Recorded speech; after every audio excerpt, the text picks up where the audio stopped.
بسم اللہ الرحمن الرحیم۔ السلام علیکم ورحمۃ اللہ وبرکاتہ۔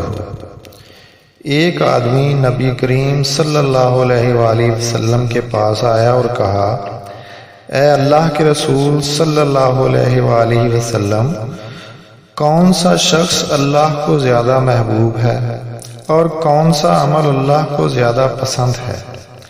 رسول اللہ صلی اللہ علیہ وآلہ وسلم نے فرمایا، لوگوں میں سب سے زیادہ محبوب اللہ کے ہاں وہ شخص ہے جو لوگوں کو سب سے زیادہ نفع دینے والا ہے، اور اللہ کو سب سے زیادہ پسندیدہ عمل وہ خوشی ہے جو ایک مسلمان کسی دوسرے مسلمان کو دے، یا اس سے مصیبت دور کرے، یا اس کا قرض ادا کرے، یا اس کی بھوک ختم کرے، اور اگر وہ کسی بھائی کے ساتھ اس کی ضرورت پوری کرنے کے لیے چلے تو یہ اس کے لیے یعنی مسجد نبوی صلی اللہ علیہ وسلم میں ایک ماہ اعتکاف میں بیٹھنے سے زیادہ افضل ہے۔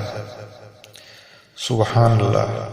دوستو، ملک پاکستان کے بہت سے علاقوں میں اس وقت سیلاب کی آفت آئی ہوئی ہے، جس میں بہت سارے لوگ مسائل و مصائب کا شکار ہیں۔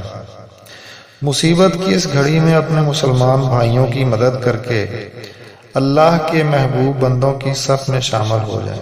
جزاک اللہ۔ اپنا خیال رکھیے گا۔ اللہ حافظ۔